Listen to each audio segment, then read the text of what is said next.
ఆషాఢం వచ్చిందంటే చాలు తెలంగాణలో బోనాల సంబరాలు అంబరాన్ని అంటున్నాయి. ఇప్పటికే అటు రాష్ట్ర రాజధాని హైదరాబాద్ తో పాటు ప్రధాన నగరాల్లో కూడా బోనాల సంబరాలు అంబరాన్ని అంటున్నాయి. అయితే వినూత్నంగా స్మార్ట్ కిడ్ పాఠశాలలో చిన్నారులే బోనం ఎత్తి అమ్మవారికి నైవేద్యం సమర్పించే ఘట్టం చాలా అద్భుతంగా ఆవిష్కృతం అవుతుంది. ప్రస్తుతం మీకు విజువల్స్ లో చూపించే ప్రయత్నం చేస్తున్నాను.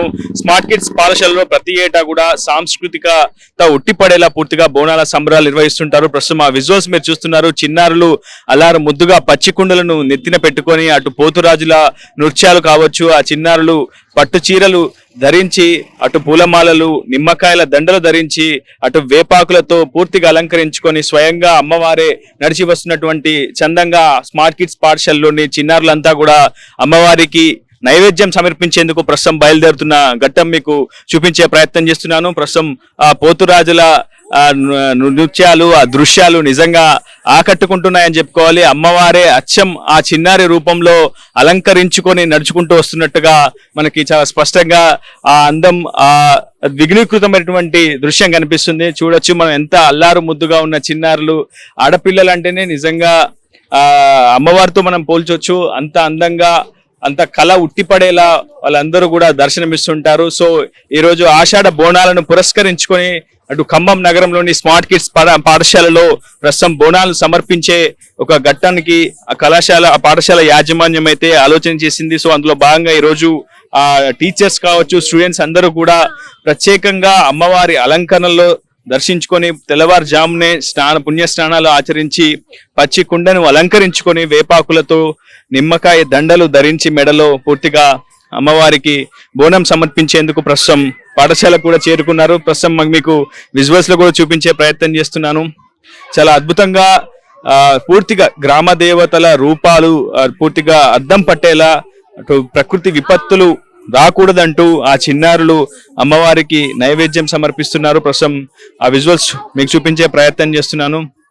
సో తల్లిదండ్రులు కూడా చాలా ఆనందంతో నిజంగా వాళ్ళంతా కూడా పొంగిపోతున్నటువంటి సిచ్యువేషన్. ఎందుకంటే పాఠశాలలు అంటే ఈ రోజుల్లో ఒక రూముల్లో బంధించి వాళ్ళకి నిర్బంధ విద్యను అమలు చేసినటువంటి పరిస్థితి మనం ప్రతి చోట చూస్తుంటాం. కానీ ఇలాంటి కొన్ని పాఠశాలలు మాత్రం తెలంగాణ సాంస్కృతిక సంప్రదాయాలు ఉట్టిపడేలా ఇలాంటి కొన్ని కార్యక్రమాలు చేయడం నిజంగా ఆనందనీయమనే చెప్పుకోవాలి. ప్రస్తుతం ఆషాఢ బోనాలను పురస్కరించుకొని ప్రస్తుతం స్మార్ట్ కిడ్ పాఠశాలలో నిర్వహిస్తున్నటువంటి ఈ బోనాల ఘట్టం నిజంగా అందరినీ కూడా ఆకట్టుకుంటుందని చెప్పుకోవాలి. ప్రస్తుతం ఆ చిన్నారులతో పాటు ఉపాధ్యాయులు కూడా బోనాలు నెత్తిన పెట్టుకొని అమ్మవారికి నైవేద్యం సమర్పిస్తున్నారు. అన్నం బెల్లంతో చేసినటువంటి పాయసాన్ని అమ్మవారికి సమర్పించి ప్రకృతి విపత్తులు రాకుండా తమను రక్షించాలంటూ గోదావరి వరదలు కావచ్చు, ఇతర ప్రకృతి వైపరీత్యాలు సంభవించకుండా అంటువ్యాధులు ప్రబలకుండా తమ ఊరిని, తమ రాష్ట్రాన్ని, తమ దేశాన్ని సంరక్షించమ్మ తల్లి అంటూ ఆ గ్రామ దేవతను పూజించుకొని నైవేద్యం సమర్పించినటువంటి దృశ్యం మీకు చూపించే ప్రయత్నం చేస్తున్నాను. ప్రస్తుతం ఒక్కొక్కరి అందాలు ఆ కళాఖండాలు కూడా మీకు చూపించే ప్రయత్నం చేస్తున్నాను. ఏం పేరు నాన్న నీ పేరు? ఏ వేషం నువ్వు వేసుకుంది? పోతురాజు ఎవరో తెలుసా? అమ్మవారికి సంరక్షకుడు. ఓకే, అమ్మవారికి సంరక్షకుడు, అమ్మవారిని కాపాడుతుంటాడు అనమాట. ఓకే, సో ఇలాంటి చిన్నారులు ఇలా అంతా చూసారుగా. ఈ డెకరేషన్ అంతా కూడా ఆ స్కూల్ యాజమాన్యమే చేసింది. ప్రస్తుతం పోతురాజులు అమ్మవారికి రక్షణగా ఉంటున్నారు, ఊరికి రక్షణగా ఉంటారు. సో ఆ పోతురాజులు అమ్మవారు నైవేద్యం తీసుకొస్తున్న క్రమంలో వాళ్ళంతా కూడా నృత్యాలు వేస్తూ ఆనంద కీరంతో పూనకాలతో ఊగిపోతుంటున్నటువంటి దృశ్యాలు మనం ప్రస్తుతం అంటే ప్రతి ఏటా కూడా లష్కర్ బోనాల సమయంలో కావచ్చు, ఉజ్జయిని మహంకాళి ఆలయంలో కావచ్చు మనం చూస్తూ ఉంటాం. ప్రస్తుతం అమ్మవారి అలంకరణలో ఉన్నటువంటి ఆ చిన్నాలను కూడా మీకు చూపించే ప్రయత్నం చేస్తున్నాను.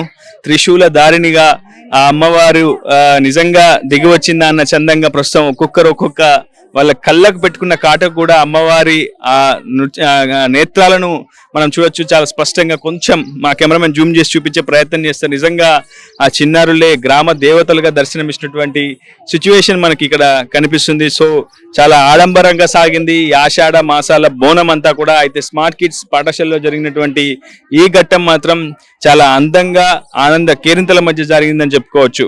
ప్రస్తుతం పోతురాజులు ఈ చిన్నారులు అంతా కూడా ఈ రోజు ఉదయం నుంచి వారి తల్లిదండ్రులు కూడా ప్రాతకాల సమయంలో పుణ్యస్నానాలు ఆచరించి అటు స్కూల్ కి చిన్నారులను తీసుకొని వచ్చారు. ప్రస్తుతం చిట్టి ఆ చేతుల్లో త్రిశూలం దారినిగా అమ్మవారు దర్శనం ఇచ్చినటువంటి సిచ్యువేషన్ చూడొచ్చు. ఆ నిమ్మకాయల దండ, పూలమాలలు, ఆ కిరీటాలు ప్రత్యేకంగా ఆ జడకొప్పు చాలా అద్భుతంగా అందంగా దర్శనమిస్తున్నది అమ్మవారు. సో ఇలాంటి గ్రామ దేవతలు చాలా మంది మనకి ఇక్కడ కనిపిస్తున్నటువంటి సందర్భం మనం చూసుకోవచ్చు. చాలా అందంగా అమ్మవారు నిజంగా ఉగ్రరూపంగా కనిపిస్తుంటుంది. గ్రామ దేవతలు అంటే చాలా ఉగ్రంగా కనిపిస్తారు, కానీ చాలా శాంతమూర్తులుగా ఇక్కడ ఉన్నటువంటి గ్రామ దేవతలు మనకు దర్శనమిస్తుంటున్నారు. సో మనం ఇక్కడ పాఠశాలకు సంబంధించినటువంటి యాజమాన్యంతో కూడా మాట్లాడించే ప్రయత్నం చేద్దాం. సో కొంతమంది టీచర్స్ ఉన్నారు, వాళ్ళతో కూడా మాట్లాడదాం. మేడం, ప్రతి ఏటా మన పాఠశాలలో ఇలాంటి కార్యక్రమాలు నిర్వహిస్తుంటారు. చిన్నారులకు చెప్తుంటారా ఈ ఘట్టం యొక్క ప్రత్యేకత ఏంటి, అసలు ఆషాఢ బోనాల యొక్క ప్రత్యేకత ఏంటని? చెప్తూ ఉంటాం సార్, పిల్లలందరికీ చెప్తాము. పేరెంట్స్ కూడా మాకు చాలా సపోర్ట్ చేస్తూ ఉంటారు. ఒక బోనం ఎందుకు వండుతారు, అసలు ఇక్కడ అసలు ఏమేమి యూజ్ చేస్తున్నాము, పసుపు కుంకుమ పిల్లలే చెప్పారు. పసుపు కుంకుమ ఎందుకు టీచర్ వేపాకులే కడతారు, అక్కడ చూడండి ఒక ఐస్ కానీ కళ్ళు అమ్మవారికి ఇష్టమైన కళ్ళు అని, అట్లా అమ్మవారి నైవేద్యాలు బోనం ఎందుకు ఇచ్చారు మీ మదరు అని చెప్తే పిల్లలు చెప్తారని. ఆ బోనాలు అంటే అమ్మవారికి నైవేద్యం, మన కోరికలు తీర్చే అమ్మవారు కాబట్టి ఉన్నారు. ఇంకా కొంతమంది పిల్లలు అడుగుతారు, madam why they are wearing that attire like Poturaju అని అడుగుతారు. సో మేము దానికి పోతురాజు యొక్క గొప్ప అంటే అమ్మవారికి ఒక కాపలాగా ఉంటాడు, అమ్మవారి యొక్క దీవెనలను మనకు సమర్పించడంలో పోతురాజు ఊరికి కాపలాగా అమ్మవారు ఎలా ఉంటారో అమ్మవారికి కాపలాగా పోతురాజు ఉంటారని ఈ విధంగా మేము వివరిస్తూ ఉంటాము. ఆ పిల్లల యొక్క వేషధారణ కూడా మీరు చూసినట్లయితే అమ్మవారిగా కొంతమంది ట్రెడిషనల్ డ్రెస్లో బోనం వండుకొని చక్కగా గాజులు చిట్టి చిట్టి చేతులతో అమ్మవారికి నైవేద్యం సమర్పించడం జరిగిందండి. ముందుగా మా పాఠశాల తరపున ఫస్ట్ స్మార్ట్ సాధారణంగా స్కూల్ ఎడ్యుకేషన్ అంటే ప్రజెంట్ ఉన్న సిచ్యువేషన్ లో పూర్తిగా నిర్బంధ విద్య కనిపిస్తుంటుంది. ఏ పాఠశాలకు వెళ్ళినా చిన్నారులకి లక్షల రూపాయల ఫీజులు తీసుకుంటారు, ఆ గదుల్లో నిర్బంధిస్తారు. చిన్నారులకి చిన్నప్పటి నుంచే అంటే వినూత్నమైనటువంటి విధానాలు చదువును బోధిస్తూ ఉంటారని వింటూ ఉంటాం. కానీ ఇలాంటి కొన్ని సాంస్కృతిక కార్యక్రమాలు సహజంగా మన సంస్కృతి సంప్రదాయాలు నేర్పే విధానం ఎట్లా అనిపిస్తుంది ఇది మీకు ఈ స్కూల్లో బోధించాలి? నేను చాలా హ్యాపీగా ఉన్నాను, very happy. Because of Bonalu అనేది మన ట్రెడిషనల్ ఫెస్టివల్, అది అందరికీ తెలియదు. దాని యొక్క ట్రెడిషన్ని మేము పిల్లలకు చేరవేసే విధమే మా ప్రయత్నం చేస్తూ ఉంటాము. ఆ ప్రయత్నానికి మాకు పాఠశాల యాజమాన్యం తల్లిదండ్రులు కూడా చాలా సపోర్ట్గా ఉంటారు. సో దాని యొక్క ప్రతిఫలమే ఈ యొక్క కల్చర్ అంటే ఓన్లీ ఎడ్యుకేషన్ బై హార్ట్ విధానము, ఎగ్జామ్స్, హోంవర్క్ ఇదే కాదు. మాకు పిల్లలలో కల్చరల్ యాక్టివిటీస్, మేము స్పోర్ట్స్ మీట్ కండక్ట్ చేస్తాం. ప్రతి ఒక్క event, not only Hindu festivals, we celebrate Christmas, Ramzan, everything. That's why we're so happy, sir. చిన్నారులో మాత్రం ఆనందం ఉట్టిపడుతుందని చెప్పుకోవాలి.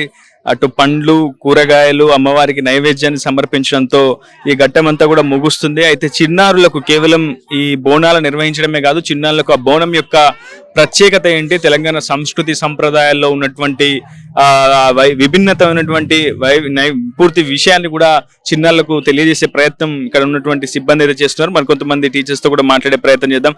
చిన్నారుల నుంచి ఎలాంటి ఎక్స్ప్రెషన్ వస్తుంది, ఎలాంటి అనుభూతి వ్యక్తం చేస్తున్నారు చిన్నారులు, అడుగుతున్నారా మిమ్మల్ని ఇదంతా ఏంటి, ఈ వేషధారణ ఏంటి? అడుగుతున్నారు సార్. వాళ్ళకి చాలా కొత్తగా ఉంది, ఎందుకంటే వాళ్ళ పిల్లల రిమైనింగ్ వాళ్ళు వేసుకొచ్చిన వేషధారణ వాళ్ళకి చాలా హ్యాపీగా ఫీల్ అవుతున్నారు. మేము ఎందుకు వేసుకోలేదన్న ఆలోచన పిల్లలలో కలిగింది. ఇక్కడ కాన్సెప్ట్ ఏంటంటే నేను ఇంతకుముందు చేసిన స్కూల్స్లలో ఇలాంటిది చూడలేదు, ఇది ఫస్ట్ టైం చూసినా చాలా హ్యాపీగా ఫీల్ అవుతున్నాను. మా పిల్లలు కూడా అలాగే హ్యాపీగా ఫీల్ అవుతున్నారు. తెలంగాణ సాంస్కృతిక పండుగ కాబట్టి చాలా హ్యాపీగా ఉంది. We are celebrated. మొత్తంగా మనం సాధారణంగా ఉజ్జయిని మహంకాళి టెంపుల్ కావచ్చు, సింహవాహిని దారినటువంటి మహంకాళి అమ్మవారు, అట్లా గోల్కొండ బోనాలు ఇవే చూస్తుంటాం. కానీ సాధారణంగా ఇలాంటి పాఠశాలల్లో బోనాల కార్యక్రమం నిర్వహించడం కొంత వినూత్నం అనే చెప్పుకోవాలి. సో అలాంటి వినూత్న కార్యక్రమాలకు స్మార్ట్ కిడ్ పాఠశాల వేదికగా మారుతుంది. ఏ పండగ అయినా, ఏ కార్యక్రమమైనా చిన్నారులకు మరింత చేరువయ్యేలా, తెలంగాణ సాంస్కృతిక సాంప్రదాయాలు ఉట్టిపడేలా కార్యక్రమాలు నిర్వహిస్తూ తల్లిదండ్రులు అదేవిధంగా విద్యార్థుల అభిమానులు కూడా చూరగొంటుంది. అసలైన తొలి వెలుగు. ఫాలో వాట్సాప్ @తొలి వెలుగు official.